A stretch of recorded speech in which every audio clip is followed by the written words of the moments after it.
The first thing you need to do to get started with protecting your base in Friends Vanilla is have something to protect. For this tutorial, I have built this very simple, tiny, small house, but this applies to all situations.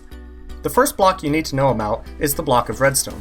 This block will protect a 21 by 21 by 21 area or a 10 block radius around the block, so usually you'll want to place it somewhere towards the center of your building. Blocks of redstone can be easily obtained within the first hour of playing Minecraft, so it will not be provided to you upon first joining the server. Once you have found a good position to place your block, once it has been placed, you will notice that there is a visualization that does not last for very long, which shows you the area in which it has been protected, and the chat will tell you that you have created a protection field. If you want to allow your friends to be able to build inside of your protection fields, you can use the command /psallow and then your friend's username while standing inside of your protection field to allow them to this field. If you would like to allow your friends to all of your fields, you can use /psallow and then your friend's username. Similarly, if you would like to remove them, you can use /psremove or /psremoveall. If you want to visualize for a little bit longer, you can type /psvisualize while standing in the field, and it will show you the area that is being protected by the field currently. The 10 block radius applies to all axes, X, Y, and Z. You can resize your protection fields by holding crouch and left clicking on your block. This will put you into a mode called drawing mode.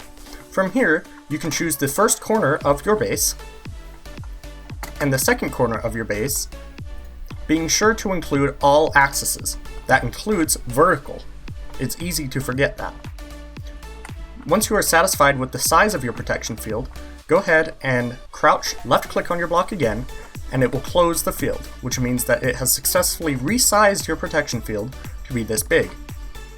If the visualization is getting in your way, you can easily right click on blocks to get rid of them. They only show up for you, not everybody else in the server. The next block you need to know about is the force field block, which is a block of diamond. This block is special because it will prevent players from being able to enter a radius around the block. The radius for this block is 3 blocks, so that means that it protects an area of 7 by 7 by 7. Once you have placed this block, players will not be able to walk into the area that is around this block. This block cannot be resized. You may not notice the effects of this block immediately, however, they will be there and players will not be able to enter through your door. The next block I'd like to show you is the emerald block. Once you have placed this block, it will protect an area with a radius of 5, which means that it will protect an area of 11 by 11 by 11. This block can be resized. This block functions by preventing mobs from being able to spawn in an area. So, for example, if you would like to have lights in your basement but not have mobs spawning when the lights are off, you can place a repellent block. Now that was all you need to know for the first plugin, Precious Stones. However, this server uses a combination of 2 different plugins to protect your stuff. The next plugin you need to know about is LWC. This plugin will prevent players from being able to access inventories or open doors and various other things.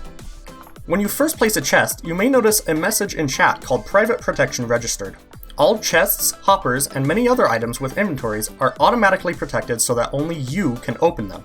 If you would like to add a friend to your chest, you can do so by using the cmodify command.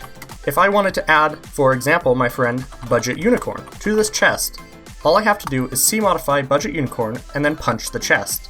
You will now see that the player has access to this chest. If you would like to give player the access to modify the chest or add other people to the chest, put an @ before their username in cmodify, and you will see it has now added them as an admin. To see who has access to a chest, you can run cinfo and left click on the chest.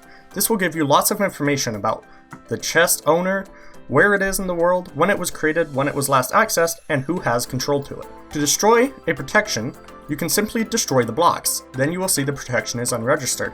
However, if you would like to make the chest public, you can do /cremove. It is important to note, however, that when placing redstone blocks, it will also protect inventories, which means that technically you do not have to have LWC protection on your chests. However, it is important to use a combination of both, as if you are on a team, redstone blocks will allow everyone on your team to access your inventories, whereas LWC will only allow you to access them. Another protection of LWC is doors. These are not automatically protected, so if I destroy and replace this door, you will see nothing is said in chat. To protect your door, you want to use /c private and then left click on it.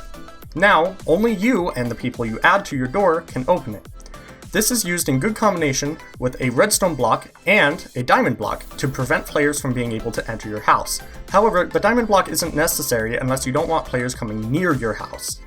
And that's it! Using just these two methods, you can successfully protect your house for years to come.